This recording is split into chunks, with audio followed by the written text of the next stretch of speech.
దేవుని పరిశుద్ధమైన నామమునకు మహిమ కలుగును గాక. కూడి వచ్చిన ప్రతి ఒక్కరికి కూడా మన ప్రభువైన యేసుక్రీస్తు యొక్క ఉన్నతమైన నామములో అందరికీ కూడా నా హృదయపూర్వకమైన వందనాలు. Praise the Lord. ఈ రాత్రి వాక్య ధ్యానంలో ఉండి రోమపత్రిక, రోమీయులకు రాసిన పత్రిక 3వ అధ్యాయము 20వ వాక్యం. రోమీయులకు రాసిన పత్రిక 3వ అధ్యాయం.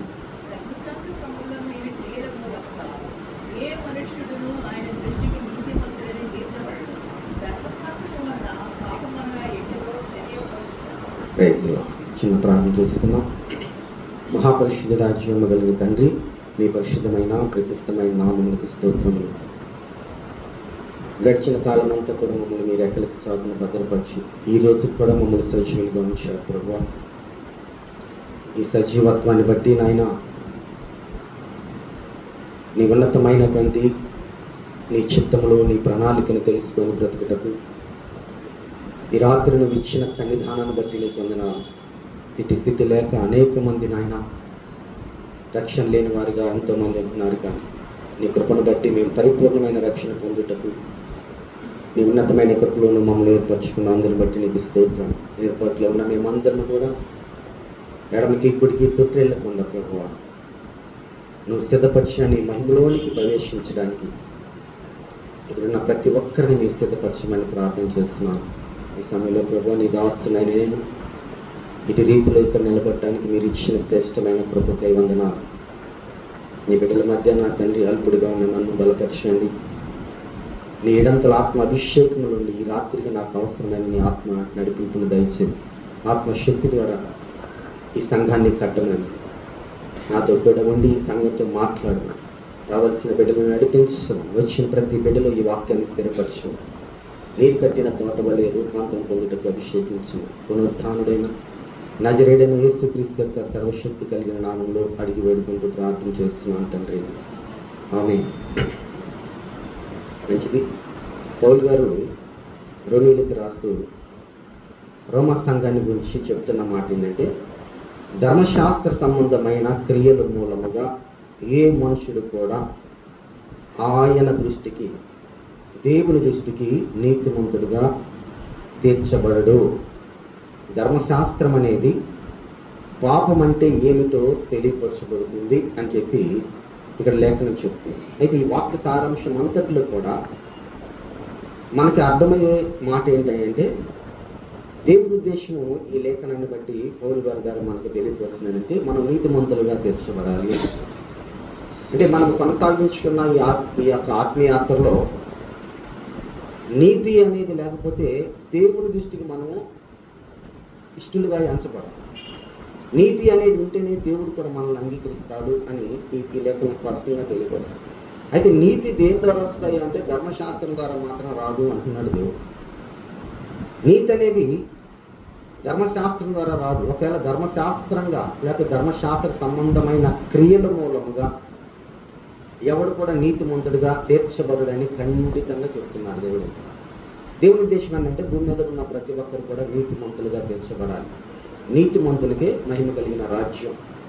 మనమందరం కూడా ఈ ఆత్మయాత్ర ఎందుకంటే మనమందరం కూడా పరలోక రాజ్యాన్ని చేరుకోవడానికి.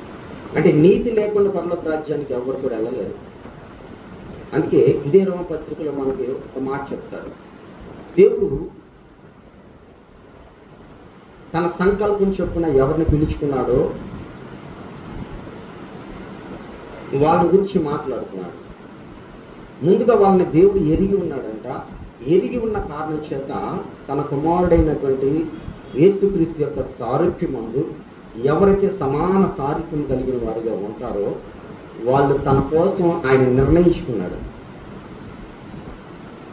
దేవుడు తన సంకల్పం చొప్పున పిలువబడిన వారికి సమస్తము మేలు కలుగుటకు సమకూడి జరిగిస్తున్నాను అంటున్నాడు. సమస్తం అంటే మనం ఏమనుకుంటామంటే జనరల్గా ఈ భూ సంబంధమైన కొన్ని అంటే మన అవసరతలు, శరీర సంబంధమైన అవసరతలు, ఉద్యోగాల్లో జాబులు, ఇంకోటి కానీ ఈ లేఖనం అలా చెప్పదు. అవి అవసరమే. దానికంటే శ్రేష్టమైనది ఏంటంటే యోహాను గారు చెప్తాడు, నా ప్రియుడ నీ ఆత్మ వర్ధిల్లుచు ఉన్న ప్రకారము నువ్వు అన్ని విషయంలో సౌఖ్యంగా ఉంటావు, అలా ఉండాలని నేను నీ గురించి ప్రార్థన చేస్తున్నానని క్లియర్గా చెప్తాడు. ఒక నీతిమంతుడిగా తీర్చబడాల్సిన వానికి మొట్టమొదటిగా ఆత్మలో శక్తి ఉండాలని దేవుడు కోరుకుంటున్నాడు. అందుకని ఇక్కడ క్లియర్గా చెప్తున్నాడు, ఆయన ఎవరినైతే ఎరిగి ఉన్నాడో వాళ్ళని దేవుడు తన కొరకు నిర్ణయించుకున్నాడు.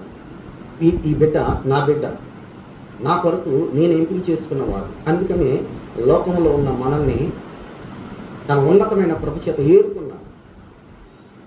చక్కగా లోకంలో అనేక మంది ఉన్నా కానీ ఆ లోకంలో అనేక మందికి లేని భాగ్యం మనకే ఎందుకు కలిగిందైనా ఎంచుకున్నాడు, నిర్ణయించుకున్నాడు మనల్ని.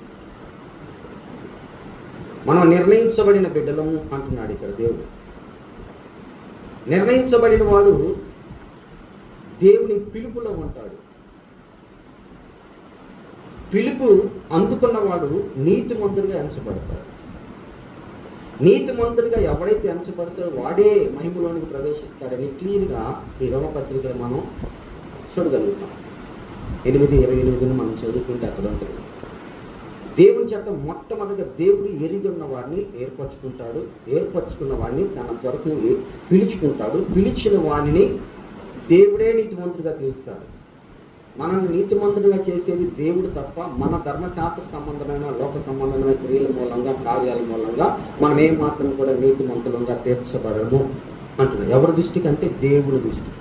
మనం నీతిమంతులుగా కనపడేది దేవుని దృష్టికి, మనుషుల దృష్టికి కాదు. అందుకని ఇక్కడ ధర్మశాస్త్రం మూలంగా ఏ మనుషుడు కూడా నీతిమంతుడిగా తీర్చబడడు అని చెప్పి స్పష్టంగా తెలియపోతే కింద ఏమంటారంటే, ఇట్లుండగా ధర్మశాస్త్రానికి వేరుగా దేవుని నీతి బయలుపరచబడుతున్నది. ఏ నీతి అంట? దేవుని. ధర్మశాస్త్రం వేరు, దేవుని నీతి వేరు. ధర్మశాస్త్రానికి వేరుగా, ధర్మశాస్త్రం ఇచ్చింది దేవుడే. ధర్మశాస్త్రం కూడా ఆత్మ సంబంధమైనదే. ధర్మశాస్త్రం కూడా పరలోకం నుండి దేవుడు అనుగ్రహించిందే. కానీ దేవుడు మొట్టమొదటి అనుగ్రహించిన దాని ద్వారా అది మీరు అనుసరించి నడిచినంత మాత్రాన్ని మీరు నీతిమంతులు కాలేరు అంటూ దేవుడు స్పష్టంగా తెలియపరుస్తూ, దానికి వేరుగా నేను ఒక నీతిని బయలుపరుస్తున్నాను, ఒక నీతిని నేను బయలుపరుస్తున్నాను అంటున్నాడు. ధర్మశాస్త్రానికి వేరుగా దేవుని నీతి బయలుపరచబడుతుంది. దానికి ధర్మశాస్త్రము, ప్రవక్తలు ఇద్దరు కూడా సాక్ష్యం చెప్తున్నారు. ధర్మశాస్త్రం కూడా ఒప్పుకుంటుంది. ధర్మశాస్త్రం పని ఏంటంటే మనం పాపం చేస్తే మనల్ని శిక్షించడమే దాని పని. కానీ శిక్ష నుండి తప్పించే శక్తి ధర్మశాస్త్రానికి లేదు. ప్రవక్తలు, యోహాను గారు బాప్తిస్మం అంటే కొంతమంది వచ్చి అడుగుతూ ఉంటారు, నువ్వేంటి క్రీస్తువా, ఎందుకు బాప్తిస్మం ఇస్తున్నావు అని. యోహాను అంటాడు, అయ్యా నేను క్రీస్తుని కాను, క్రీస్తుని గురించి ప్రకటించడానికి ముందుగా పంపబడిన దూతను నేను, ఆయన నా వెనక రాబోతున్నాడు, ఆయన చెప్పులు వారు విప్పుట కూడా నాకు శక్తి లేదయ్యా అంటూ క్రీస్తు యొక్క మహిమని ఒక ప్రవక్తగా ఉన్న ఈయన వెల్లడిపరుస్తున్నాడు. ఏం చేస్తాడయ్యా ఆయన వస్తే? ఆయన మీకు అగ్నిలోను పరిశుద్ధాత్మలోను బాప్తిస్తాడు, మిమ్మల్ని నీతిమంతులుగా తీరుస్తాడు అని స్పష్టంగా తెలియపరుస్తాడు. ఆ నీతిని గురించి ఇక్కడ పౌలు గారు కూడా చెప్తూ, దేవుడు ధర్మశాస్త్రానికి వేరుగా నీతిని బయలుపరుస్తున్నాడు. ఆ ధర్మశాస్త్రానికి ప్రవక్తలు, అదేవిధంగా ధర్మశాస్త్రము రెండు కూడా సాక్ష్యమిస్తున్నాయి అని చెప్పి స్పష్టంగా ఇక్కడ తెలియపరుస్తున్నాడు. ఈ ధర్మశాస్త్రం లేనప్పుడే ఒక వ్యక్తి నీతిమంతుడిగా దేవుడి చేత ఎంచబడ్డాడు. ఒక వ్యక్తి కాదు, చాలా మంది. జనరల్గా చూస్తే మనకి హేబేలు, ఆ నీతిమంతుడైన హేబేలు యొక్క రక్తము ఘోషిస్తుంది అని చెప్పబడి రాయబడింది. ఆ తర్వాత నోవహు దగ్గరికి వెళ్ళిన దేవుడు, అయ్యా ఈ జనరేషన్లో, ఈ కాలంలో నీవే నా దృష్టికి నీతిమంతుడు కనబడుతున్నావు అన్నాడు. అబ్రహాం దగ్గరికి వెళ్ళిన దేవుడు, అబ్రహాంకి నేను ఆశ్రయిస్తాను, నా మాటని వినయ్యా అన్నప్పుడు అబ్రహాము విగ్రహాలు అమ్ముకుంటూ వెళ్తున్న ఆయన విగ్రహాలు అమ్మకాన్ని అనుకున్నాడు. దాన్ని ఒకవేళ అమ్మేవాడు ఖచ్చితంగా దాన్ని ఆరంభం చేసి ఉంటాడు నాకు తెలిసి, కానీ నేను అనుకుంటున్నాను. దాన్ని కూడా వదిలేసుకొని చక్కగా దేవుని మాటకు లోబడి దేవుని చిత్తానుసారంగా నడుపుకుంటూ బయటకు వచ్చాడు. వచ్చిన తర్వాత దేవుడు ఆశీర్వాదం కొరకు కనిపెడుతున్నాడు. కనిపెడుతున్నాడు. ఆశీర్వదిస్తానని చెప్పింది 75 సంవత్సరాలు అయితే 100వ సంవత్సరం వరకు కూడా ఆయన యొక్క నిరీక్షణ ఏ మాత్రం కూడా విడిచిపెట్టకుండా కనిపెడతానే ఉన్నాడు. ఈలోపు అనేక శోధనలు వస్తున్నాయి. 75 సంవత్సరాల వయసులోనే ఆల్రెడీ ముసలోడు అయిపోయాడు. తన దేహం అంతా కూడా బలహీనం అయిపోయింది.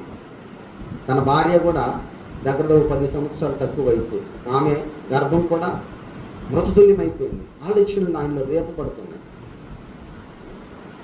అబ్రహాములో ఆలోచనలు రేపబడుతున్నాయి. నేను ముసలోడిని అయిపోయాను, నా భార్య చూస్తే ఆమె కూడా గర్భం కూడా ఉడికిపోయింది, ఆమె ఏమాత్రం కూడా ఇక గర్భాన్ని ధరించే అవకాశం లేదు, దేవుడే వాగ్దానం చేస్తాడు ఇస్తానని. మరి ఆయన ఎందుకు రావట్లేదని అబ్రహాము హృదయంలో బలమంగా ఆ వాగ్దానం పైన నమ్మకం ఉంచాడు. అది మనం చూద్దాం. ఇక్కడ ఉంటుంది రోమపత్రిక 4వ అధ్యాయంలో 4వ అధ్యాయం 19వ వాక్యంలో, అతడు విశ్వాసమందు బలహీనుడు కాక రమారమి 100 ఏండ్ల వయసు వాడై ఉండి అప్పటికీ తన శరీరము మృతతుల్యమైనట్టుగా శారా గర్భమును మృతతుల్యమైనట్టును ఆలోచించను. దేవుడికి వాగ్దానం ఇచ్చాడు. కానీ ఇక్కడ వీళ్ళ పరిస్థితి చూస్తే, వీళ్ళ పరిస్థితి ఎలా ఉందంటే ముసలితనం బాగా ఎక్కువైపోయి ఇక నిలబడలేని కూర్చోలేని పరిస్థితుల్లో ఉన్నారు. కానీ విశ్వాసం ఉందే, ఈ విశ్వాసం మాత్రం మహిమకరంగా ఉంది ఆయనలో. ఎంత అంటే తన దేహాన్ని చూసుకున్నప్పటికీ కూడా ఒక పక్క తన భార్య కూడా శోధిస్తుంది. అయ్యా ఇంకా మా వయసు అయిపోయింది, ఇంకా అది ఆహారం పెళ్లి చేసుకొని నాకు ఒక బిడ్డని నేను చచ్చిపోయలేను, నాకు ఒక బిడ్డ పుట్టాడనే సంతోషం నేను చచ్చిపోతాను అయ్యా అని ఆ భర్తని శోధిస్తుంది. కానీ అబ్రహాం మాత్రం ఏ మాత్రం కూడా ఎక్కడిక్కడ అవకాశం ఇవ్వకుండా చాలా జాగ్రత్తగా దేవుని వాగ్దానం కొరకు కనిపెట్టాడు. ఆ కనిపెట్టిన దాని గురించి ఇక్కడ చెప్పబడుతుంది. అవిశ్వాసం వలన దేవుని వాగ్దానాన్ని గురించి సందేహించక దేవునిని మహింపరిచి ఆయన వాగ్దానం చేసిన దానిని నెరవేర్చుటకు సమర్థుడు అని రూఢిగా విశ్వాసం ఉంచి, విశ్వాసం వలన ఆయన ఏం పొందాడంటే బలం పొందాడు. విశ్వాసం వలన బలం పొందాడు. ఈ బలం బట్టి ఆయన దేవుడు అతన్ని చూసినప్పుడు, నువ్వు విశ్వాసం వలన బలం పొందావు, నువ్వు మంచి విశ్వాసం ఏంటోయా, ఈ విశ్వాసం నేను నీతిమంతుడిగా ఎంచుకుంది భూమి మీద. అప్పుడు ఇంకా ధర్మశాస్త్రమే రాలా. ధర్మశాస్త్ర క్రియలు కూడా ఏంటో అబ్రహాముకు తెలియదు.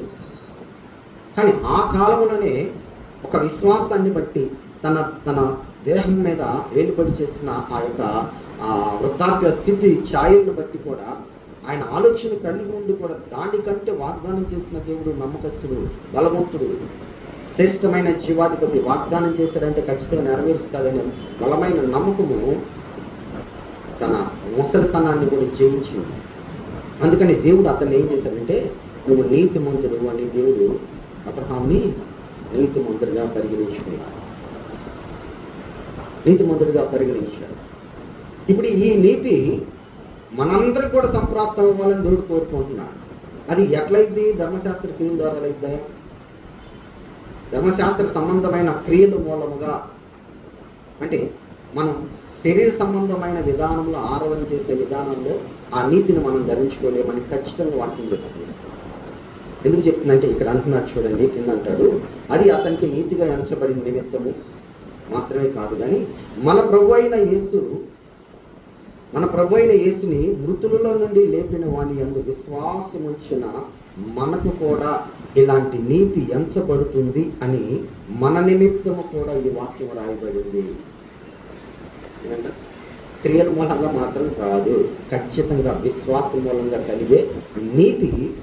ఇప్పుడు ఎవరి యందు విశ్వాసం ఉంచాలంట? అప్పుడు దేవుడేమో అబ్రహాముకు దేవుని వాగ్దానం మీద విశ్వాసం ఉంచాడు, దేవుడి మీద విశ్వాసం ఉంచాడు. ఇప్పుడు మృతుల నుండి క్రీస్తు యేసుని లేపిన వాని యందు, ఎవరు ఆయన లేపింది? తండ్రి అయిన దేవుడు. ఆయన యందు ఎవరైతే విశ్వాసం ఉంచుతారో వారి కొరకు కూడా ఈ వాగ్దానము లేదా ఈ నీతి అనుగ్రహించబడినట్టుగా మీ కొరకు కూడా రాయబడిందని ఈ కాలంలో ఇప్పుడు ఈ వాక్యం చెబుతున్న మనకి కూడా ఈ వాక్యాన్ని దేవుడు స్పష్టంగా తెలియపరుస్తున్నాడు.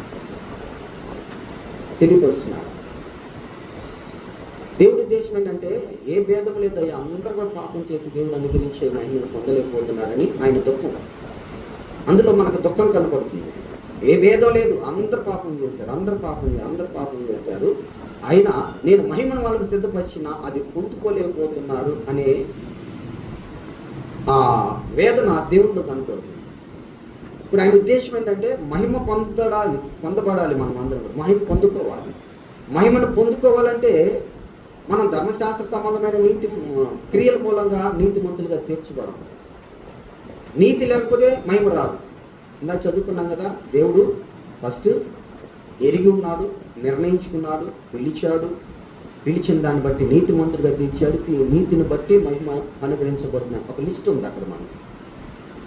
ఇప్పుడు మహిమలోకి ప్రవేశించాలంటే దానికి ముందు ఏం కలిగి ఉండాలంటే నీతి కలిగి ఉండాలి. ఈ నీతి భూ సంబంధమైన క్రియల మూలంగా ఏ మాత్రం కూడా కలగదని ఖచ్చితంగా దేవుడు సెలవిస్తున్నారు. మరి ఎలా కలిగిద్దంటే క్రీస్తుని మృతుల్లో నుండి లేపిన వాని నుండి మన విశ్వాసం ఉంచితే, లేదా ఆయనే ఇప్పుడు క్రీస్తుగా మన మధ్య వసిస్తున్న కారణం చేత, లేదా పరిశుద్ధాత్మ ద్వారా మనల్ని ప్రేరేపిస్తున్న కారణం చేత మనం విశ్వాసంలో త్రియేక దేవుణ్ణి కనుక మనం ఖచ్చితంగా నమ్మి ప్రతి విషయంలో, ఎట్లాగా అబ్రహాము మృతతుల్యమైన తన దేహాన్ని చూసుకొని ఎక్కడ కూడా దిగులు పడలా, ఎక్కడ కూడా వేదన పడలా, ఎక్కడ కూడా అవిశ్వాస విషయాల్లో చిక్కపడలా. నా స్థితి ఎలా ఉంటే ఉండొచ్చు, నాకు వాగ్దానం చేసిన దేవుడు గొప్ప దేవుడు, ఇది అతని నీతికి కారణం. మనం కూడా ఆత్మీయ జీవితాన్ని కొనసాగిస్తున్న మన జీవితంలో కూడా మనం అడిగిన వాటికంటే, ఊహించిన వాటికంటే అత్యధికంగా చేయగలిగిన దేవుడు. ఆయన ఏం కోరుకుంటాడంటే, నీకు అక్కరగా ఉన్నవేమో నాకు తెలుసు. శిష్యులు వచ్చి అడుగుతున్నారయ్యా, యోహాను వాళ్ళ శిష్యులకి ప్రార్థన నేర్పించాడు, వాళ్ళందరూ ప్రార్థన చేసుకున్నారు, మరి మేము మిమ్మల్ని ఎమ్మడిస్తున్నాం, మాకు ప్రార్థన చేయటం రావట్లేదు కదా, మాకు ప్రార్థన నేర్పియాయి అంటే అక్కడ చెప్పిన 3 మాటలు దేవుడు శ్రేష్టమైనవి. అయ్యా, మీకు అక్కరగా ఉన్నవేమో నాకు తెలుసులే, కానీ ముందు మీరు చేయాల్సిన 3 విషయాలు నేను చెప్తా. 1, పరలోకమందున్న నా తండ్రి, నీ నామము పరిశుద్ధపరచబడును గాక, నీ రాజ్యము మా మీదకి వచ్చును గాక, నీ చిత్తము పరలోకము ఎలాగైతే నెరవేర్చబడుతుందో అదే ప్రకారంగా నా పట్ల కూడా ఈ 3 విషయాల్లో ఎవరైతే మహిమకరంగా తాను దేవునికి ప్రతిష్ఠించుకొని ఆ 3 విషయాలు తన జీవితంలో జరగాలని ఎవరైతే కొనసాగించగలుగుతారో వారి జీవితంలో ప్రతి అవసరత నేను తీరుస్తా. అందుకే పేతురు పత్రికలు అంటాడు, మీకు అక్కరగా ఉన్నవి నాకు తెలుసు అన్నాను కదా, అయితే నా మహిమైశ్వర్యంలో నీ ప్రతి అవసరాన్ని తీరుస్తా. దాన్ని బట్టి సంఘములో మిమ్మల్ని బట్టి నా నామము మహింపరచబడుతూ ఉండాలి. ఎప్పుడు దాకా? తరతరాలు, సదాకాలం, తరతరాలు. ఇప్పుడు అబ్రహాము జీవితంలో జరిగిన ఆ అద్భుతాన్ని గురించి, ఆశ్చర్యాన్ని గురించి ఆయన జీవితకాలం అంతా కూడా ఇప్పటికి కూడా ఆయన బట్టి మనం కూడా అబ్రహాము దేవుని మహింపరుస్తూ ఉన్నాడో లేదు, కానీ మనం మాత్రం అబ్రహాముని మహింపరిచిన దాన్ని చూసి మనం కూడా అబ్రహాము దేవా అంటూ అబ్రహాము యొక్క వంశంలో చేరిన వారిగా మనం కూడా దేవుని ఆరాధన చేయగలుగుతున్నాం.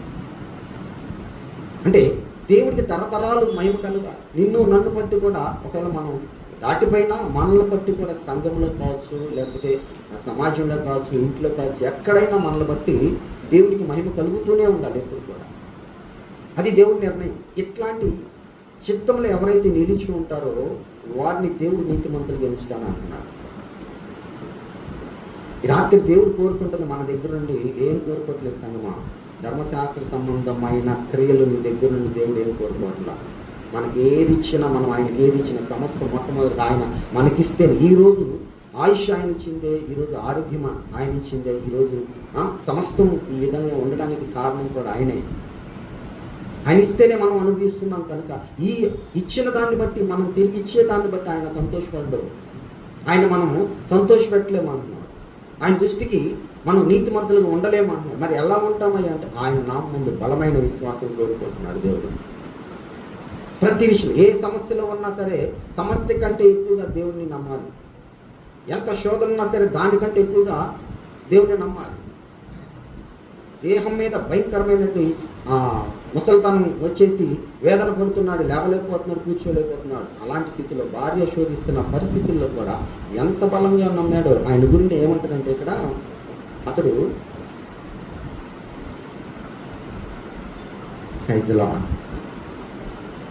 4వ అధ్యాయము 18-19 వాక్యాలు ఏమంటాడంటే, విశ్వాసమందు అతడు బలహీనుడు కాడు. ఏ పరిస్థితుల్లో? మృతతుల్యమైన దేహాన్ని చూసుకున్న పరిస్థితుల్లో కూడా అతడు విశ్వాసంలో బలహీనుడు కాలేదండి. రెండో విషయం ఏం చెప్తున్నాడు అంటే, అవిశ్వాసం వలన దేవుని వాగ్దానాన్ని గురించి అతను సందేహించలేదు. అతను అవిశ్వాసం ఉంటే ఖచ్చితంగా వాగ్దానాన్ని గురించి సందేహించి మర్చిపోయేవాడు. అలా గనక దేవుని చిత్తానికి వ్యతిరేకంగా ఈ దినాన్ని ఆయన నీతిమంతుడిగా ఎంచబడేవాడు కాడు.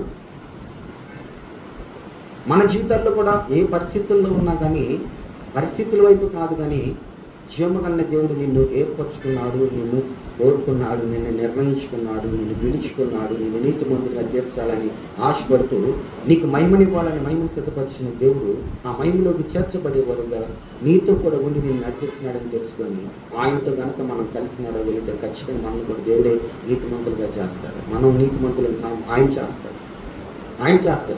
ఆయన చేసే రీతిలో మనం నడిపించబడాలని దేవుడు కోరుకుంటున్నాడు. అందుకే ఇక్కడ రెండో మాటగా వాగ్దాన విషయంలో అతడు ఏమాత్రం సందేహించలేదు అంటున్నాడు. సందేహించగా ఇప్పుడు ఏం చేశాడు? దేవుని మహిమపరుస్తున్నాడు. సందేహం లేని స్తుతి ఆరాధన చేస్తున్నాడు. ఆయన సందేహం లేకుండా దేవుని మహిమపరుస్తున్నాడు. ఇక నాలుగోది ఏమంటాడంటే, విశ్వాసం వలన వాగ్దానం చేసిన దేవుడు దాన్ని నెరవేర్చుటకు సమర్థుడు అని నమ్మి ఆ వాగ్దానాన్ని బట్టి అతడు ఏం పొందాడంటే, విశ్వాసం ద్వారా బలాన్ని పొందుకున్నాడు. విశ్వాస బలమే మనల్ని నీతిమంతులుగా చేస్తుంది. దీనికంటే మించింది భూమి మీద ఏ శక్తి పొందేది సంగమా? దీన్ని మించింది ఎలాంటి శక్తి కూడా విశ్వాస బలమే మన జీవితాన్ని మహిమలోకి తీసుకునేది. ఆయన పొంద ఆ బలమే అబ్రహాంకి. అలా ఉన్నాడు కాబట్టి ఈరోజు దేవుడు అంటాడు, నేను అబ్రహాము దేవుడిని, అబ్రహాము నా స్నేహితుడు. భూమి మీద దేవుడు ఎవరింటికన్నా విజిటింగ్ రావాలంటే ఫస్ట్ ఎవరింటికి వెళ్తాడంటే అబ్రహాం ఇంటికి వెళ్తాడు. ఎందుకంటే అబ్రహాం ఇంటికి వెళ్తే దేవుడు ఎంతో సంతోషపెడతాడు. ఎందుకంటే అబ్రహాము దేవుణ్ణి అంతగా నమ్మి దేవుని ఎంతో భయభక్తులు కలిగి ఎంతగా తన ఒక్కగానొక్క కొడుకండి ఇచ్చాడు దేవుడు. మళ్ళీ అడుగుతున్నాడు, నాకు ఇవ్వండి, నాకు ఇచ్చేయ్యా అని. మోరియా పర్వతం మీద తీసుకెళ్ళి చక్కగా బలి సిద్ధపరిచి మొత్తం దాని మీద పండేసి చక్కగా కత్తి పెట్టి నరకపోతుంది. చూడండి, ఎప్పుడో 100 సంవత్సరాలలో పుట్టిన వాడు, ఆ వయసులో పుట్టిన ఆ బిడ్డను చూసుకున్న ఆ తండ్రికి ఎంత ప్రేమ ఉంటుందో, అలాంటి వాడిని కూడా లక్ష్యం లేకపోకుండా దేవుడు అడిగాడని దేవుడికి ఇచ్చేస్తున్నాడు. దేవుడికి ఇలాంటి దేవుని చిత్తాన్ని నెరవేర్చేవారంటే దేవుడికి ఇష్టం. ఇలాంటి దేవుని చిత్తాన్ని చక్కగా అనుసరించేవారంటే దేవుడికి ఇష్టం. వాళ్ళు ఎలా ఉంటారంటే ప్రత్యేకంగా ఏమి ఉండరు, మనలానే ఉంటారు. కానీ అంతరంగాన్ని దేవుడు చూస్తాడు. లోపల ఉన్న అంతర్యాన్ని దేవుడు చూస్తాడు. దేవుడు బాహ్యరంగాన్ని చూసే దేవుడు కాదు, అంతరంగాన్ని చూస్తాడు. ఈరోజు కూడా మనల్ని కూడా అలాగ చేయాలని, ఇది నీ కొరకు నా కొరకు కూడా రాయబడిన లేఖనం అని దేవుడు స్పష్టంగా తెలియపరుస్తున్నాడు. అయితే ధర్మశాస్త్రం మనకి భూమి మీద ఎంతమంది భర్తలు ఉంటారు జనరల్గా? శరీర సంబంధమైన భర్త, రెండోది ఆత్మ సంబంధమైన భర్త, మూడో భర్త కూడా ఉంటాడు బైబిల్లో. మూడో భర్త కూడా నాకు చదువుకుంటే నాకు అలా అర్థమైంది. మరి ప్రైజ్లా మనం చూస్తే ఈ రోమపత్రికలోనే 7వ అధ్యాయంలో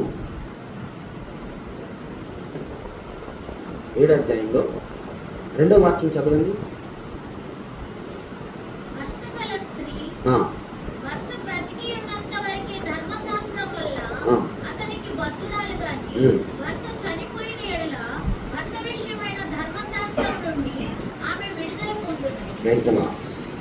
ఇక్కడ ఏమంటున్నాడంటే, ఒక భర్త కలిగిన స్త్రీ ఉంది.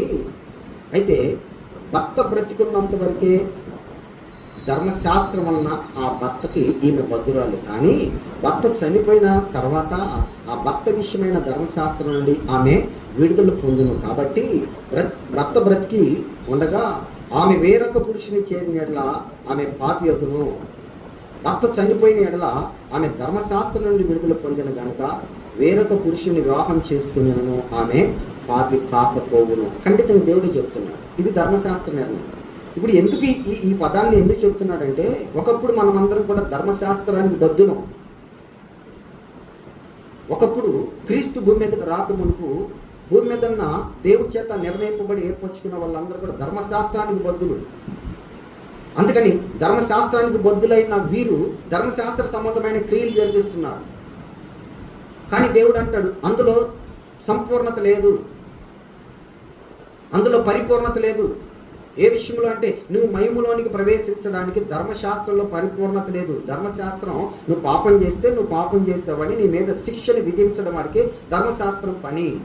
అయితే దాని నుండి విమోచించేవాడు నిజమైన భర్త. భరించి, విమోచించి, రక్షించి నిన్ను తనతో కూడా తన ఇంటిలో లేదంటే తన రాజ్యంలో తీసుకెళ్ళేవాడే నిజమైన భర్త. కనుక ఈ ధర్మశాస్త్ర సంబంధమైన క్రియల మూలంగా నీతిమంతుడు కాలేవు. ఈ నీతి లేని నీ జీవితంలో నువ్వు మహిమలోనికి కూడా రాలేవు అంటూ, ఈ ధర్మశాస్త్ర క్రియల మూలంగా ఏదైనా నువ్వు నీతిమంతుడు అనుకుంటే దాన్ని విడిచిపెట్టు అంటున్నాడు ఈ రాత్రి. అందుకే మనకి భూమి మీద భార్య భర్తల యొక్క అనుబంధాన్ని వివరించి చూపిస్తూ క్లియర్గా చెప్తున్నాడు. భర్త ఉన్నామే, భర్తతో కాపురం చేస్తే ఓకే, ధర్మశాస్త్రానుసారంగా వడంబడి చేసుకుని కాపురం చేస్తున్నారు. దాని నుండి ఒకవేళ భర్త చనిపోతే ఆ ధర్మశాస్త్రం నుండి ఆమె విడుదల పొందింది, అప్పుడు వేరొక వివాహం చేసుకోవచ్చు. ఇప్పుడు ధర్మశాస్త్రం ఉన్నట్లుగానే భర్త ఉండగానే ఆమె కనుక పాపం చేసిందనుకో ఆమెని భయంకరమైన పాపి అంటారు. ఇప్పుడు క్రీస్తు వచ్చాడు మన జీవితాల్లోకి. క్రీస్తు మనల్ని ఎంపిక చేసుకున్నాడు, క్రీస్తు మనల్ని నిర్ణయించుకున్నాడు, క్రీస్తు మనల్ని ఏర్పరచుకున్నాడు, క్రీస్తు మనల్ని తన రాజ్యం కొరకు నీతిమంతులుగా తన రక్తం ద్వారా విమోచించి కడుక్కుని పరిశుద్ధపరచుకున్నాడు. దాన్ని విడిచిపెట్టి మనం ఇంకా ధర్మశాస్త్ర సంబంధమైన క్రియలే కొనసాగిస్తే కనుక మనము కూడా ఖచ్చితంగా పాపులమే. ఖండితంగా చెప్తుంది వాక్యం, ఖచ్చితంగా పాపులమే. ఎఫెసీ పత్రికలో చెప్తాడు కదా, అమ్మా స్త్రీలారా మీ సొంత పురుషులకు లోబడి ఉండండి. సొంత పురుషులు అంటే భర్త. మరి యెషయా గ్రంథము 54వ అధ్యాయము 5వ వాక్యం ఒకసారి చదవండి. యెషయా గ్రంథము 54వ అధ్యాయము. నిన్ను సృష్టించిన వాడు నీకు భర్త అయి ఉన్నాడు, సైన్యములకు అధిపతియగు యెహోవా అని ఆయనకు పేరు. ఇశ్రాయేలు యొక్క పరిశుద్ధ దేవుడే నీకు విమోచకుడు, సర్వలోకానికి దేవుడు అని ఆయనకు పేరు అంట. ఈయన నిజమైన భర్త. ఇక్కడ స్త్రీ పురుషుల భేదం గురించి చెప్పట్లా, సంఘం గురించి చెప్తున్నారు. సంఘం గురించి చెప్తున్నారు. రేపొద్దున మనం అందరం కూడా ఆయన నిర్ణయం చొప్పున ఎత్తబడితే మనం అందరం కూడా ఆత్మలుగా వెళ్తాం. ఈ ఆత్మలైన వారందరికీ నిజమైన భర్త ఎవరయ్యా అంటే ఈయనే. నిన్ను సృష్టించాడు కనుక నీకు భర్త ఆయన. నిన్ను సృష్టించిన వాడు నీకు భర్త అయి ఉన్నాడు, ఆయన పేరు సైన్యములకు అధిపతి యెహోవా. ఈయన ఇశ్రాయేలు యొక్క పరిశుద్ధ దేవుడు, ఈయన నీకు విమోచకుడు, ఈయన సర్వలోకానికి దేవుడు అని ఈయన పేరు నియమించబడింది. ఈ సర్వలోకానికి దేవుడైన దేవుడు ఈ రోజున నిన్ను ఎంపిక చేసుకొని నిన్ను ఆ ధర్మశాస్త్ర సంబంధమైన ఆ భర్త నుండి లేకపోతే ఆ బంధకాల నుండి విడిపించి నిజమైనటువంటి రాజ్యానికి వారసుడిగా చేసి ఆత్మ సంబంధమైన భర్తకు నిన్ను చేరుస్తున్నాడు, మనల్ని చేరుస్తున్నాడు. కనుక ఆ ధర్మశాస్త్రాన్ని విడిచిపెడితేనే ఈ క్రీస్తు మనకు అర్థమవుతాడు. ఆ క్రీస్తు ప్రేమ అర్థమవుతుంది. ఆ క్రీస్తు ప్రేమలో మనము కూడా ఏకీభవిస్తాము, మనము కూడా ఐక్యమవుతాము, మనం కూడా క్రీస్తు వలె ఆ మహిమ రాజ్యానికి ప్రవేశించగలుగుతాం. క్రీస్తు ధైర్యంగా లోపలికి వెళ్ళిపోయాడు. మనం కూడా అలాగా వెళ్ళాలంటే మన నీతిని బట్టి మన భక్తిని బట్టి కాదు, కానీ క్రీస్తులోనికి మనం వెళ్ళినప్పుడు. ఇప్పుడు ఫంక్షన్ పిలిచారనుకో, మీరు నన్ను పిలిచారనుకో, నేను వస్తా నా భార్యను తెచ్చాను అనుకోండి, మీరు అంగీకరించారా? ఖచ్చితంగా అంగీకరిస్తారు. ఎవరయ్యా అంటే నా భార్య అన్నాను అనుకోండి, ఓకే. అలాగని ఈ భూమి మీద ఉన్న దేవుడి నిర్ణయించుకొని ఏర్పరచుకొని నీతిమంతులుగా తీర్చిన ప్రతి ఒక్కరిని దేవుడు తనతో పాటు తన రాజ్యాన్ని తీసుకెళ్ళినప్పుడు అక్కడ అబ్జెక్షన్ పెట్టే వాళ్ళు ఎవరండరు, అభ్యంతరపరిచే వాళ్ళు ఎవరండరు. వచ్చినందుకు ఇంకా సంతోషపడతారు. క్రీస్తు ఎంతమందిని సంపాదించాడు సర్వలోకానికి దేవుడుగా. అందుకేనయ్యా నువ్వు నియమించబడ్డ వీళ్ళందరి పాపాలను భరించి చక్కగా వాళ్ళని విమోచించి తీసుకొని వచ్చావని దేవునికి అక్కడ మహిమ కలుగుతుంది, అక్కడ ఘనత కలుగుతుంది, అక్కడ ఆయనకి ప్రభావం ఆరోపించబడుతుంది. దానికి కారణం ఎవరంటే నీవు నేనే.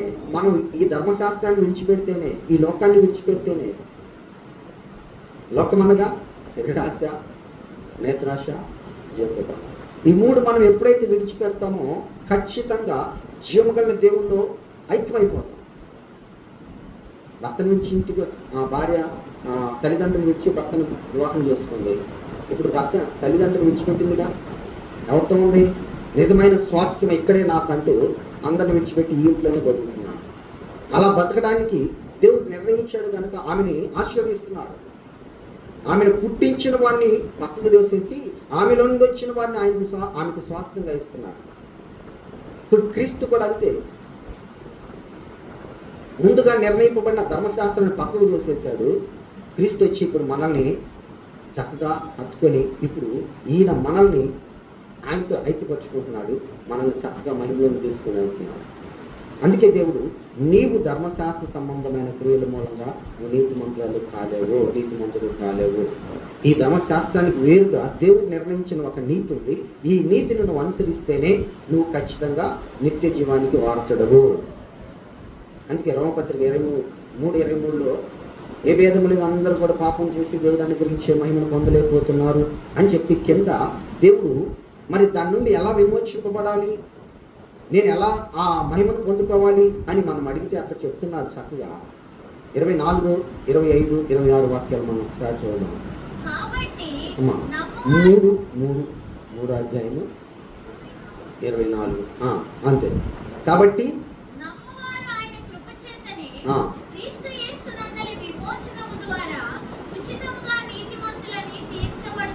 ఇప్పుడు నమ్మాడు కనుకనే అబ్రహాము నీతిమంతుడయ్యాడు. ఇప్పుడు అబ్రహాము సంతతిలో మనం కూడా చేర్చబడాలి. ఇక్కడ క్రీస్తును మనం నమ్మాలి, ఖచ్చితంగా క్లియర్గా నమ్మాలి. మన సమస్య ఏదైనా, మన శోధన ఏదైనా, మనకి ఇరుగు ఏదైనా, ఇబ్బందులు ఏమైనా, పరిస్థితులు ఎలా ఉన్నా, దేహం ఎలా ఉన్నా, ఎదురవుతున్న స్థితిగతులు ఎలా ఉన్నా, ఏ పరిస్థితుల్లో ఉన్నా కానీ పిలిచిన దేవుడు నమ్మదగిన దేవుడని నువ్వు ఎప్పుడైతే రూఢిగా నమ్ముతావో అప్పుడు మాత్రమే ఆ దేవుడిచ్చే మహిమని, ఆ దేవుడిచ్చే ఆశీర్వాదాన్ని, ఆ నీతిని నువ్వు పొందుకోగలుగుతావు. అందుకే ఇక్కడ క్రీస్తు గురిని స్పష్టంగా చెప్పబడుతుంది. నమ్మేవారు ఆయన కృపచేత, కేవలం ఇది కృప మన నీతిమంతులని కాదు, దేవుని కృపచేత క్రీస్తునందలి విమోచనం ద్వారా మనల్ని ఉచితంగా నీతిమంతులుగా తీర్చున్నారు. తర్వాత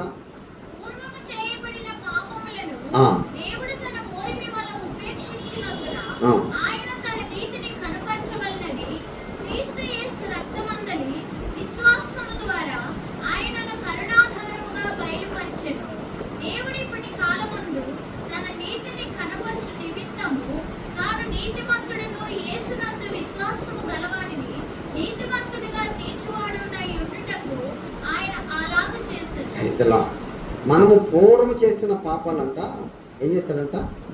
ఉపేక్షించాడు, అంటే తృణీకరించాడు. మనల్ని పాపాలన దేవుడు క్రీస్తు మనల్ని తృణీకరించాడా, పాపాలను తృణీకరించాడా అంటే మన పాపాలను ఆయన మనల్ని కాదు, మనలో ఉన్న పాపాన్ని ఆయన తొలగించడానికి, మనల్ని ఆ పాపం నుండి విమోచించి తన రాజ్య నివాసులుగా చేసుకోవడానికి మనల్ని ప్రేమిస్తున్నాడు. అందుకే ఇదే రోమపత్రికలో ఉంటుంది, దేవుడి కోపము మనుషుల మీద కాదంట. దేవుడి కోపము భక్తిహీనత మీద, దుర్నీతి మీద దేవుడి కోపం రగులుకుంటున్నాడు. ఆయన కోపం మన లోపల ఉండి మనల్ని పాపానికి ఈడ్చిపోతున్న దుర్నీతి ఉందే, భక్తిహీనత ఉందే, దాని మీద ఆయన కోపం. దానికి మూలాధారం ఎవరంటే ఇదిగో ధర్మశాస్త్రమే. దాని మీద ఆయన కోపం. ఈ ధర్మశాస్త్ర ఆ బంధకాల నుండి దేవుడు మనల్ని విడిపించి ఆయన ప్రియకుమారుడైన యేసుక్రీస్తు యొక్క రక్తం ద్వారా మనల్ని విమోచించడానికి, అది కూడా నమ్మిన వారు మాత్రం విమోచింపబడడానికి దేవుడు క్రీస్తుని కరుణకు ఆధారంగా చేశాడు. తల్లిదండ్రులు ఇంట్లో ఉండే ఆ అమ్మాయి చక్కగా పెళ్లి చేశారు. ఇప్పుడు ఆధారం ఎవరు? ఆమెకి భర్త. ఎప్పటిదాకా? బ్రతికున్నంత వరకు. ఈనాడు మనం కూడా ఒకప్పుడు లోకంలో ధర్మశాస్త్రానుసారమైన ఈ లోక సంబంధమైన బతుకులు బతికాం. కానీ ఇప్పుడు దేవుడు ఏం చేశాడంటే క్రీస్తుకు మనల్ని అప్పగించాడు. ఎప్పుడు దాకా అంటే మనం భూమి మీద ఉన్నంత వరకు. అంత మాత్రమే కాదు, క్రీస్తుతో మనం నిజంగా నీతిమంతులుగా ఎంచబడితే పరలోకంలో కూడా తరతరాలు యుగాలు మనం నీతిమంతులుగా ఆయనతో కూడా ఉండబోతున్నాం. కరుణకు ఆధారం ఆయనే. కరుణకు ఆధారమైన ఆయన్ని ఎవరైతే ఖచ్చితంగా చేరుకోగలుగుతారు వాళ్ళు విమోచింపబడతారు. ఉదాహరణకి రూతు గ్రంథంలో ఒక ఫ్యామిలీ ఉంది కదా, రూతు ఫ్యామిలీ. ఎవరెవరు? Naomi, Ruth. నయోమి భర్త Elimelech, Naomi. Ruth, Mahlon, Chilion, Orpah. ఈ కిల్యోను ఓర్పాని పక్కన పెడదాం. లేదు, ఓర్పాని రూతుని తీసుకుందాం. వీళ్ళిద్దరూ ఒకే కుటుంబానికి వెళ్ళారు కోడళ్ళుగా. భర్తలు చనిపోయారు. కానీ ఓర్పా అనే ఆమె ఏం చేసిందంటే మరలా లోక సంబంధమైన దాన్ని ఎంచుకొని వెళ్ళిపోయింది. కానీ రూత్ ఏం చేసిందంటే ఇందా చెప్పారుగా ఈయన సర్వలోకానికి దేవుడై ఉన్నాడని నమ్మి ఏం చేసిందంటే ఆ ఇంట్లోనే ఉండి దేవుని యొక్క ప్రత్యక్షత కొరకు దేవుని చిత్తం తెలుసుకోవడానికి ఆ ఇంట్లో నమ్మకత్వంతో బ్రతికింది. వాళ్ళ అత్త అంటది, అమ్మా ఇంకెళ్ళిపోమ్మా, ఎందుకు అంటే ఏమంటది, లేదత్త నీ ఊరే నా ఊరు, అంటే నీ దేశమే నా దేశం, నీ బంధువులే నా బంధువులు, నీ జనాంగమే నా జనాంగం, నీ దేవుడే నా దేవుడు. ఇంతే. దీని నుండి మనల్ని ఎవరే వేరు చేయడానికి వీల్లేదు. ఒకవేళ వేరు చేస్తే మన ఇద్దరిని మరణం మాత్రమే వేరు చేయాలి. క్రీస్తులో ఉన్న నిన్ను వేరు చేయడానికి ఎవరికి కూడా అధికారం లేదు సంగమం. ఎవరికి ఎవడు దేవుడు అసలు. కనుక ఆమె ఏం చేసిందంటే చక్కగా ఆ రూతు ఆ ఇంట్లోనే ఉంది. అప్పుడేమైంది, అంతకుముందు మహులోని ఒక ధర్మశాస్త్రంగా మనం ఎంచితే కనుక ఆమె ఆ ధర్మశాస్త్ర సంబంధమైన భర్త అయిన మహులోని జీవితంలో ఉండి దేవుడు ఆమెను విడిపించాడు. ఇప్పుడు ఎక్కడ తీసుకొచ్చాడంటే ఆయన భర్త ఇప్పుడు ఎవరు? బోయాజు క్రీస్తుతో మనం పోల్చుకోవచ్చు. ఈ ఋతు జీవితం వెళ్ళిపోయి బోయాజుతో ఎప్పుడైతే మమేకమైపోయిందో ఆమె అక్కడ ఫలించడం మొదలుపెట్టింది. ఎలాంటి ఫలం అంటే సర్వసృష్టికర్త అనే దేవుణ్ణే కనేటువంటి వంశంగా ఆమె జీవితం మారిపోయింది. ఆమె అక్కడ నీతిమంతులుగా ఎంచబడింది. అలాంటి నీతి కలిగిన వారిని ఖచ్చితంగా ఆయన మహిమలోకి తీసుకుని వెళ్తారు. ఈ రాత్రి దేవుడు మనతో కూడా అదే చెప్తున్నాడు. నిన్ను ధర్మశాస్త్రము అనేటువంటి భర్త నుండి విమోచించి వేరే పురుషునికి అనగా క్రీస్తుకి నిన్ను నేను సిద్ధపరిచాను. పౌలు గారు కూడా అదే అంటాడు. నన్ను ఏ విధంగా మీరు అనుకోండి, అవివేకని అనుకోండి, ఏమైనా అనుకోండి అమ్మా అని అక్కడ ఏమంటాడు, ఒకే పురుషునికి ప్రధానము చేయబడిన స్త్రీగా నిన్ను క్రీస్తుకి మిమ్మల్ని ఏ విధం చేతనన్నా నేను అప్పగించాలని కోరుకుంటున్నాను అని స్పష్టంగా తెలియపరుస్తాడు పౌలు గారు. సంఘాన్ని క్రీస్తుకి అప్పగిస్తున్నాడు పౌలు గారు. సంఘం కూడా క్రీస్తు యొక్క సంఘంగా ఉంటేనే మహింపరచబడుతుంది. ఇందులో వేరే ఈయన్ని వచ్చి మధ్యలో అలా చేసినా కానీ కలకలు చేయబడిపోయింది. కలకలు చేయబడిన ఓటగా మన హృదయం ఉండకూడదు, సంఘం ఉండకూడదు, ఎక్కడ కూడా ఉండకూడదు. బయట మనమున్న దగ్గర కూడా అలా కలకలు చేయబడిన వారిగా మనం ఉండకూడదు. అప్పుడు ఎందుకంటే అక్కడ చూస్తూ ఉంటాడు దేవుడు, కలకలు చేయబడిన ఓటను ఎవరైనా తాగుతారా? మన జీవితం కలకలు చేసుకుంటే దేవుడు మనల్ని స్వీకరిస్తాడా? స్వీకరించలేడు. అది నీతిగా కాదు. ధర్మశాస్త్రంతో కలిస్తే మనం కలకలైపోతాం, అంటే మురికైపోతాం. ఆల్రెడీ మురికిలో నుండి దేవుడు మనల్ని విడిపించుకొని మహిమాన్వితులుగా మార్చుకుంటున్నాడు. అందుకని ఓర్ప పాపాన్ని పట్టుకొని పోతే రూతు మాత్రం సత్యాన్ని పట్టుకొని అంతే గట్టిగా ఉంది. అందుకే మహులోను అనేటువంటి శరీర సంబంధమైన ధర్మశాస్త్ర భర్తలో నుండి ఆమెను విడిపించి బోయాజ్ అనే క్రీస్తులోనికి ఈ యొక్క రూతుని తీసుకొచ్చాడు దేవుడు. ఇలాగనే మనల్ని కూడా యాసిడ్గా మనం కూడా అంతే. ఒకప్పుడు ధర్మశాస్త్ర సంబంధం, ఇప్పుడు కాదు. ఎప్పుడు దాకా ధర్మశాస్త్ర సంబంధమైన వారమంటే మనం బాప్తిసం తీసుకునే వారు కూడా ధర్మశాస్త్రం మనం కూడా. ఆ తర్వాత కాదు, ఎందుకంటే ధర్మశాస్త్రాన్ని బాప్తిసానికి ముందు ఎవరు కూడా క్రీస్తు యొక్క రక్తాన్ని ఆయన శరీరాన్ని ఎవరు కూడా టచ్ కూడా చేయరు. ఎప్పుడైతే బాప్తిసం పొందావో క్రీస్తు రక్తానికి శరీరానికి నువ్వు వారసురాలు అయిపోయావు. అంటే క్రీస్తుకు వారసురాలు అయిపోయావు. ఆ కారణం చేత ఖచ్చితంగా నువ్వు జీవమగల దేవుని రక్తము చేత కడగబడిన నీవు ఖచ్చితంగా నీతిమంతుడివి. అలా చేయాలనే దేవుడు కూడా కరుణకు ఆధారంగా క్రీస్తుకి మనల్ని అప్పగించాడు. ఆ అప్పగింపబడిన జీవితాలు ఇప్పుడు మనం జీవిస్తున్నాం కనుక మన జీవితంలో విశ్వాసాన్ని బట్టి కలిగిన నీతిని స్వతంత్రించుకోవాలి. విశ్వాసాన్ని బట్టి కలిగినటువంటి నీతి ద్వారానే మనం నిత్య జీవానికి వారసులం అవుతాం. ధర్మశాస్త్రం లేనప్పుడే కొంతమంది నీతిమంతులు ఎంచబడ్డారంటే కారణం ఏంటంటే వాళ్ళు ఖచ్చితంగా ధర్మశాస్త్రం అనుసరించట్లా. దేవుని యొక్క నోటి నుండి వచ్చే మాటకి లోబడి, వాక్యానికి లోబడి, వాక్యానుసారంగా తమను తాము ప్రతిష్ఠించుకుని బ్రతికిన కారణం చేతనే వాళ్ళు ఖచ్చితంగా దేవునికి రాజ్యానికి వారసులయ్యారు, నీతిమంతులుగా ఎంచబడ్డారు. ఈరోజు దేవుడు కూడా మన దగ్గర కోరుకుంటుంది అదే, అయ్యా మీరు ధర్మశాస్త్ర సంబంధమైన క్రియల మూలంగా మీరు నీతిమంతులుగా తీర్చబడరు. నా దృష్టికి, మనుషుల దృష్టికి అయితే ఉండొచ్చు. మన మనుషులంటే తెలియదుగా. మనుషులంటే మనం మనుషులు ఎదుట మనుషులు చెప్పే మాటలు కానీ, వాళ్ళ విధానాల్లో కానీ, మనం కానీ, వాళ్ళు కానీ మాట ఉంటుంది. మాటను చూస్తాం, కానీ దేవుడు మాట చూడగా. తిమోతిని పౌలు గారు హెచ్చరిస్తూ తిమోతికి చెప్తాడు, తిమోతి నువ్వు మాటలోనూ, ప్రవర్తనలోనూ, క్రియల్లోనూ, విశ్వాసంలోనూ, ప్రేమలోనూ, పవిత్రతలోనూ బలంగా ఉండాలి. అప్పుడే క్రీస్తు యేసునందున్న కృప నిన్ను బలపరిచి నిన్ను కూడా మహిమలోకి తీసుకుని వెళ్ళిద్దని ఈ యొక్క పౌలు గారు తన కుమారుడిగా ఎంచుకున్నటువంటి తిమోతితో చెప్తారు. మాటలోనూ, ప్రవర్తనలోనూ, విశ్వాసంలోనూ, ప్రేమలోనూ, క్రియలోనూ, పవిత్రతలో 6 లక్షణాల్లో కూడా నువ్వు మహిమకరంగా ఉండాలని బలంగా చెప్తాడు తిమోతికి పౌలు. మనకు కూడా అదే చెప్తున్నాడు ఈ రాత్రి. ధర్మశాస్త్రము ద్వారా నీతిమంతుడిగా కాక దేవుని యందు విశ్వాసం వచ్చి నీతిమంతుడైన అబ్రహాముకి ఎలాంటి నీతి అనుగ్రహించబడిందో అదే నీతి మీకు కూడా అనుగ్రహించబడాలని మీకు కూడా ఈ వాక్యం రాయబడింది అని స్పష్టంగా చెప్తున్నాడు పౌలు గారు. స్పష్టంగా చెప్తున్నాడు.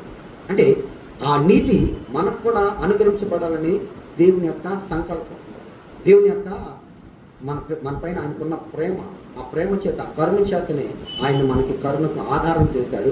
ఆధారభూతుడైన జీవగల దేవుని కనుక మనం ఖచ్చితంగా అనుసరిస్తే మనం ఆయన ద్వారా మన నీతిమంతులు అవుతాం. అప్పుడు ఈ నీతిమంతులకి ఖచ్చితంగా మహిమ ఉంటుంది.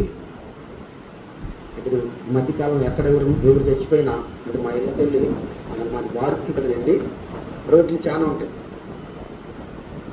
బంగారాలు కూడా ఆ రోడ్లు చాలా ఉంటాయి. ఆ రోడ్లు అనుకోకుండా ఎవరో ఒకరు వారానికి ఒకరు చచ్చిపోతున్నారు. చచ్చిపోయిన వాళ్ళందరికీ మహిమ ప్రవేశం అని పెడుతున్నారు అందరికీ బోర్డు. ఇప్పుడు లేటెస్ట్ ట్రెండ్ అనమాట. ఒకళ్ళు చూసి ఒకళ్ళు అంటే నిజంగా వెళ్తారా మహిమలోనికి? వెళ్తారా? క్రీస్తు సమాధి దగ్గరికి వెళ్ళి ఏం రాస్తున్నారు? క్రీస్తునందు మృతులని రాస్తున్నారు. అయ్యాడా భూమి మీద ఉన్నప్పుడు ఇష్టానుసారంగా భయంకరమైన తాగుబోతుగా, తిరుగుబోతుగా, ఇష్టానుసారంగా తిరిగి ఆళ్ళను కొట్టి, ఈలను కొట్టి, రౌడీజం చేసి చచ్చిపోతే అయ్యా నీ ప్రేమను మేము కోల్పోయామని కింద క్యాప్షన్స్ పెట్టి ఆయనకి పెద్ద ఫ్లెక్స్లు పెడుతున్నారు. ఎక్కడ చేస్తారు అంటే ఇది మనుషుల యొక్క ధర్మశాస్త్రపు నీతి. కానీ మనం సంఘం అనేది క్రీస్తు రక్తం చేత కడగబడి విమోచింపబడిన మనం మాత్రం అందులో చేరకూడదు, చేరే వాటిని కూడా చేరనేయకూడదు. అంత మాత్రమే కదా, దానికి ఏమాత్రం కూడా మనము సహకారులుగా ఉండకూడదు, ఖండించాలనుకున్నాడు దేవుడు. అందుకే మనల్ని ఏర్పరచుకున్నాడు. దేవుడికి క్రీస్తుకి ఎందుకంత శక్తి అంటే ధర్మశాస్త్రం వల్ల నీతిమంతుడు కాదని ఎట్లా చెప్పబడుతున్నాడంటే ధర్మశాస్త్రం ఏం చేయలేకపోతుందో అది క్రీస్తు చేశాడు. ధర్మశాస్త్ర నీతి విధిని క్రీస్తు జరిగించి ఆ ధర్మశాస్త్రం నీ పైన విధించిన మరణం నుండి నన్ను తప్పించి ఆయన తనతో పాటు తన రాజ్య నివాసులుగా ఏర్పరచుకున్నాడు. ఆ కారణం చేత ఈ రోజున నీవు నేను నీతిమంతుడు. ఈ నీతిని మనం కాపాడుకోవాలి.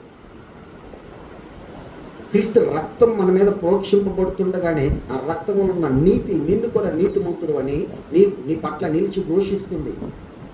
ఇక తప్పిపోగాక, ఇక తొలగిపోగాక, ఇక ఎక్కడ కూడా నువ్వు పడిపోగాక, జారిపోగాక అంటూ ప్రతి సమయంలో మనల్ని హెచ్చరిస్తూ ఉంటుంది. నిద్రపోతున్నా లేచి ప్రార్థన చేయని ఒకటే ఘోష. ఎంతసేపు ప్రార్థన చేసి మళ్ళీ పడుకున్నా మళ్ళీ కూసేపు ఉన్నా మళ్ళీ ప్రార్థన అని నిద్రపోతున్నది కూడా తెలియట్లా. ఎంతసేపు నిద్రపోతున్నాను కూడా తెలియట్లా. అంటే ఎందుకంటే దేవుడు నేను ఆ మహిమలోని ప్రవేశించాలని నా పట్ల ఆయనకున్న ప్రేమ. ఎందుకంటే నన్ను తన భార్యగా చేసుకున్నాడుగా. భార్య లేకుండా ఆడికి వెళ్ళాడనుకో, వచ్చారనుకో ఏముందిలాంటి భార్యను తీసుకొని వెళ్ళాడనుకో ఎలా ఉంటుంది? గర్వంగా ఉంటుంది. అంటే సంఘాన్ని అంతగా మహిమకరంగా దేవుడు ప్రేమించుకుంటున్నాడు. కనుక ఈ రాత్రి దేవుడు స్పష్టంగా మనతో చెప్తున్నాడు. ఇంకొక విషయం చెప్పి నేను ముగించేస్తాను. 2వ కొరింథీయులకు రాసిన పత్రిక 5వ అధ్యాయము 17 నుంచి చదువుదాం. తెలిసిన వాక్యమే. ఇందులో 3 విషయాలు మనం చూద్దాం. 2వ కొరింథీయులకు రాసిన పత్రిక 5వ అధ్యాయము 17వ వాక్యం.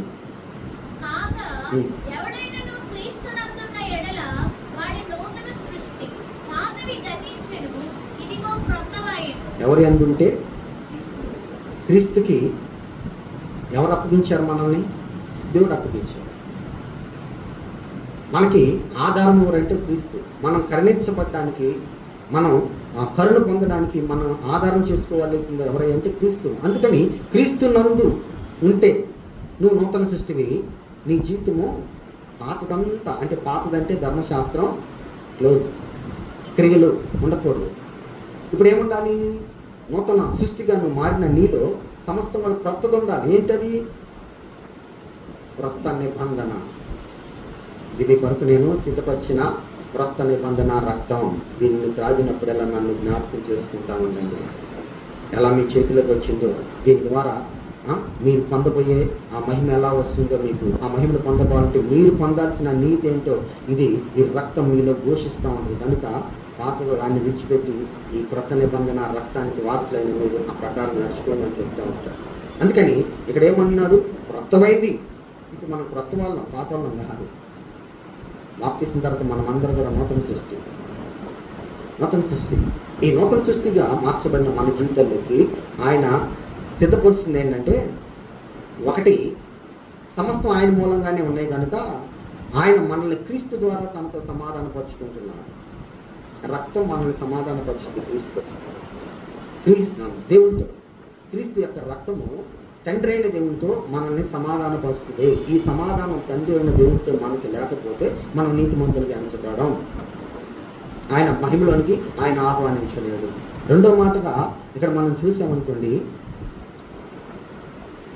19వ వాక్యంలో ఏముంటుందంటే,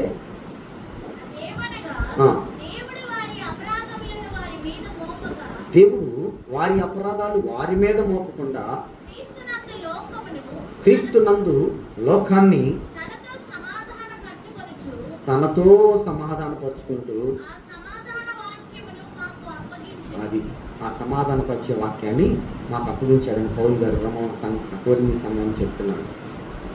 రెండో, ఇక్కడ కూడా వ్యక్తిగా తండ్రితో సమాధానం మనం పొందాలి. సంఘంగా కూడా దేవునితో సమాధానం ఉండాలి. కొంతమంది సంఘంలో సమాధానం ఉండదు, వ్యక్తిగా కొంతమందికి సమాధానం ఉండదు. సంఘంలో ఉంటే వ్యక్తిగా ఉండదు, వ్యక్తిగా ఉంటే సంఘంలో ఉంటుంది. ఇక్కడ అన్నాడు, అదే చెప్తున్నాడు. పైనేమో సమస్తం ఆయన మూలమైనవి కనుక ఆయన మనల్ని క్రీస్తు తనతో సమాధానపరుచుకుంటున్నాడు. రెండోది, తనతో క్రీస్తునందు లోకాన్ని తనతో సమాధానపరుచుకుంటూ ఆ సమాధాన వాక్యాన్ని వాకిచ్చాడు. మూడవ మాటకి ఏమంటున్నాడంటే, చివరిగా 21వ వాక్యం చెప్తుంది, ఎందుకనగా మనము ఆయన యందు దేవుని నీతి అగునట్లుగా పాపం ఎరగని ఆయనను మన కొరకు ఆయనని పాపంగా చేశాను. ఇప్పుడు ఈ పాపం ఎవరిది? ఆయన పాపంగా మారిన పాపం ఎవరిది? మనదే కదా. మరి మనమే కదా ఆయనకి భార్యగా మారిపోయి మన భారం అంతా ఆయన మీద వేస్తున్నాం. మనలో ఉన్న దోషమంతా ఆయన మీద వేస్తున్నాం. ఆయన భరిస్తున్నాడు కదా. అందుకే ఆయన్ని గురించి ఏమంటున్నాడు? సర్వలోకానికి ఈయన దేవుడు, భర్త. ఎందుకంటే సృష్టించుకున్నాడు నిన్ను నూతన సృష్టిగా. నూతన సృష్టిగా సృష్టింపబడ్డావు కనుక నీ నూతన సృష్టి అయిన నీ జీవితానికి ఆయనే సమాధాన కారకుడు, ఆయనే రక్షణ, ఆయనే ఆధారము, ఆయనే కరుణ, ఆయనే అన్నీ నీ జీవితానికి అంటున్నాడు. అదిగో ఆమె కూడా అంతే. రూతు జీవితంలో కూడా సమస్తం ఇప్పుడు ఎవరై ఉన్నారు? ఆ ధర్మశాస్త్ర భర్త పోయాడు. ఇప్పుడు ఎవరు భర్త వచ్చాడంటే నూతన సృష్టిగా చేయగలిగిన భర్త వచ్చాడు. ఆమెని ఎప్పుడైతే ఎవరైనా బోయాజుకి వివాహం చేసుకున్నాడో ఆమె జీవితమే మారిపోయింది. ఆమంటది వాళ్ళ అత్తగారు, అయ్యా మేము ఇక్కడ నుండి ఎంతో ఉన్నతమైన స్థితిలో అక్కడికి వెళ్ళాం, ఇప్పుడు రిక్తురాలుగా వచ్చాం. ఇక్కడికి ఎందుకు వెళ్ళామమ్మా? ఎందుకు వెళ్ళామంటే అక్కడ ఏదో దొరుకుతుందని వెళ్ళాంలే. 4 రోజులు ఇక్కడ పని లేదని అక్కడికి పోయాము. ఆ పని చేసుకొని ఇక్కడ ఉన్న వాళ్ళకందరికంటే బెటర్గా ఉండాలని పోయాము. ఆడికి వెళ్ళిన తర్వాత అసలు శూన్యమైపోయా. ఏం శూన్యం? ఆమె శూన్యం ఏంటి? వెళ్ళేటప్పుడు ఘనంగా వెళ్ళడానికి ఏముంది ఆమె దగ్గర? అంత ఘనంగా ఆమె తీసుకొని ఏ ఊరు అది? రైతులా ఋతువులు మోయాబులోనికి ఏమి లేకపోయిందామా? ఏం తీసుకొని వెళ్ళింది? ఆమె వెళ్ళేటప్పుడు ఏమి లేదు ఇక్కడని వెళ్ళిందామా? డబ్బు లేదని పోయింది. ఆమెకి డబ్బు లేదని పోయింది. సరే వచ్చేటప్పుడు డబ్బుతో వచ్చిందా? ఉన్నది కూడా పోగొట్టు. ఇప్పుడు అసలు రిక్తురాలే వచ్చాను అంటుంది. ఇప్పుడు ఏంటి ఆమె అయిన రిక్తత్వం ఏంటి ఆమెకు వచ్చింది? భర్త పోయాడు, 2 పిల్లలు పోయాడు, ఒక్కతే మిగిలింది. కోడలు నమ్మి, అమ్మా సరే నువ్వు కూడా వెళ్ళిపోమ్మా అంటే ఆ పాటలు చక్కగా ముద్దు పెట్టుకొని పరుగులు తీసుకుంటూ పోయి ఈ కాళ్ళు మాత్రం హత్తుకుని తెచ్చుకుంటూ ఒక కాలం వచ్చి. కానీ ఈ యొక్క నయోమి జీవితం ఈమె ద్వారా మరలా మహిమకరంగా కట్టబడుతుంది. మన జీవితాలు కూడా క్రీస్తు ద్వారానే మహిమకరంగా కట్టబడతాయి. ఆయన లేకుండా ఎక్కడ కూడా నువ్వు నిమిషంగా నెరవేరు. ఆయన లేకుండా ఏది కూడా మన జీవితంలో మనం ఏది సాధించలేము. ఆయనకి సమర్పించుకోకుండా అబ్రహాం వలె సమర్పించుకోకపోతే మనల్ని దేవుడు కూడా నీతిమంతులుగా ఎంచడు. నీతి లేకపోతే దేవుడు మహిమలోనికి రానివ్వడు. ఇది ఖండితంగా దేవుడి సంఘానికి దేవుడు తెలియపరచమని చదువుకున్నాం కదా పెరుగు పత్రికలో. అలా తెలియపరచమని ఈ రక్షణ స్వార్థని మాకు అప్పగించాడయ్యా అని పౌలు గారు చక్కగా చెప్తున్నాడు. సంఘం ఈరోజు మనతో కూడా చెప్తున్నాడు, సంఘంతో కూడా చెప్తున్నాడు పౌలు గారు. కనుక సిద్ధపడదాం. ధర్మశాస్త్ర సంబంధమైన క్రియలు కాదు కానీ ఆత్మ సంబంధమైన క్రియలు కలిగిన వారిని క్రీస్తు అంటు కట్టబడిన జీవితం అటు కృప దేవుడు మనకు అనుగ్రహించును గాక. ఆమె మహాపరిశుద్ధుల జీవము కలిగిన తండ్రి, ఎత్తబడిన మాటలు ఏది కూడా నిరర్ధకం కాకుండా ప్రభావ అందరిలో ఫలింపచ్చే. ఒకవేళ ఈ రాత్రి ఎందుకు చెప్పావో మాతో నా తండ్రి, ధర్మశాస్త్రంలో ఎవరమైనా ఉన్నామా? బోధించిన నేనైనా సరే అందరికి బోధించిన నేను భ్రష్టుని కాకూడదు అని నా శరీరాన్ని నల్ల కొట్టుకొని నాకు లోపరుచుకుంటున్నానని పౌలు గారు చెప్పిన రీతిలో ప్రభావ నేనైనా సరే ఇక్కడి వరకు వాక్యం విన్నా నీ బిడ్డలైనా సరే ఎవరు కూడా నాకు ధర్మశాస్త్రం అనే భర్త కింద ఎవరు కూడా ఉండకూడదు ప్రభావ. నీ సిద్ధపరిచిన రక్షకుడు, విమోచనకర్త, పరిశుద్ధుడు, పాపుల్లో చేరక ప్రత్యేకంగా ఉండి మాకు కరుణ కలుగు చేయటకు ఆధారభూతుడైన క్రీస్తు యొక్క రక్తములు మేము కడగబెడితేనే మేము నీతిమంతులం అంటున్నాం. ఆ నీతికి మేమందరం కూడా వారసులు అవ్వాలి. ఆ వారసత్వాన్ని బట్టి నాయన మేము నీ మహిమలోనికి వస్తామని లేఖనాల్లో స్పష్టంగా తెలియపరిచాం. ఈ మాటలు ప్రతి హృదయంలో నీరు కట్టి ఫలింపచ్చాం. ఏ పరిస్థితులు ఉన్నా అబ్రహాము దేహములో భయంకరమైనటువంటి శోధన 100 సంవత్సరాల వయసులో అతడు మొయ్యలేని ఆ దేహ భారాన్ని మోస్తూ కూడా నీతిని విడిచిపెట్టలేదు, ఆ విశ్వాసాన్ని విడిచిపెట్టలేదు. వాగ్దానం చేసిన దేవుడు నమ్మదగిన దేవుడు అని, అయా వాగ్దానాన్ని బట్టి నాయన బలం పొందారు, విశ్వాసాన్ని బట్టి బలం పొందారు. మేము కూడా ఈ వాక్యాలను బట్టి బలం పొందినట్లుగా లోక విషయాన్ని విడిచిపెట్టి ఆత్మలో ఫలించే వారు ఉండటకు నీ పరిశుద్ధాత్మతో నింపి నడిపింపచ్చారు. సంఘాన్ని ఇంకా బలపరిచారు, 30ంతలుగా 60ంతలుగా 100ంతలుగా ఫలవర్తంగా మార్చారు. తూర్పు పడమర ఉత్తర దిక్కులకి నాకు దక్షిణ దిక్కులకి వ్యాపింపచేయండి కూడా. సిపిఎఫ్ ఇప్పుడున్నది 3 సంఘాలకు వచ్చి రాబోయే దినాల్లో సంఘాలు ఇంకా బలమైన అయా నువ్వు నిర్ణయించుకున్న బిడ్డలు ఎవరు, నువ్వు ఎరిగిన బిడ్డలు ఎవరు, అలాంటి వారిని ఈ సంఘంలోనికి నడిపించండి. మహిమాభిషేకం తెలియదు ఈ దాసుని ప్రభ ఇంకా బలమైన అభిషేకం తెలియదు. తన దేహంలో ఉన్న బలహీనతలన్నింటినీ కూడా జయించుకోండి. నీ ఆత్మ ద్వారా నింపబడి నడిపించబడ్డది సంఘాన్ని ఆ పాటలో నడిపించబడి ఆత్మ సంబంధమైన శక్తిని పొంది నడిపింపబడ్డానికి నీ కృప దయచేయండి. సమస్తమైన జ్ఞానమునకు మించిన ఈ సమాధానపు ఆత్మ అందరిపైన కుమ్మరించుకుని ఉత్థానుడైన నజరేయుడైన యేసుక్రీస్తు యొక్క సర్వశక్తి కలిగిన నామంలో అడిగి పెట్టుకుంటూ ప్రార్థన చేస్తున్నాం తండ్రి. ఆమేన్. అవకాశం ఇచ్చిన శ్రీ గారికి సంఘానికి సాయంత్రపు ఆరాధనకి వర్తమానం అందించిన రమేష్ పాస్టర్ వారికి ధన్యవాదాలు తెలియజేస్తున్నాను.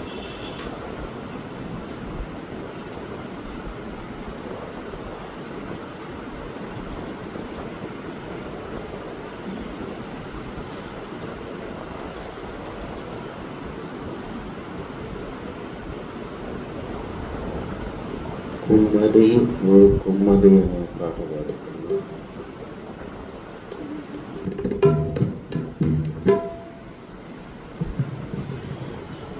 పరిశుద్ధుడైన దేవా, కృప కలిగిన ప్రభువా, నీ దాసుని ద్వారా మీరు ఇచ్చిన వాక్యాన్ని బట్టి మీకే స్తుతులు ఇస్తున్నాం. మీ దాసుని సంఘాన్ని మీరు దీవించి ఆశీర్వదించి వచ్చిన ప్రతి బిడ్డని ప్రభువా మీరు మీ వాక్యం ద్వారా దీవించారని నమ్ముతున్నాను. మా ప్రభువా, మా దేవా, మా రక్షక, మా యేసయ్య, ఇప్పటి వరకే మమ్మల్ని సజీవులుగా ఉంచినందుకు మీకు స్తుతులు చెల్లిస్తున్నాం. ప్రభా నైనా అంత్యకాలంలో ఉన్నాం ప్రభా నైనా, మరి లోకాన్ని చూసి మోసపోకుండా మాకు ఆత్మీయ నేత్రాలు మాకు దయచేయండి. ఎప్పుడు కూడా మమ్మల్ని మేము పరీక్షించుకునే మనసు మాకు దయచేయండి. వచ్చిన ప్రతి బిడ్డను దీవించి ఆశీర్వాదం. మా సంఘ పెద్దల్ని, సంఘ నాయకుల్ని ప్రభా మీరు సజీవులుగా ఉంచినందుకు మీకే స్తుతులు చెల్లిస్తాం. దేవ, సంఘ ఫౌండర్ అయిన జాకబ్ గారిని ప్రభా మీరు ఇచ్చిన ఆశను బట్టి స్తుతులు చెల్లిస్తున్నాం.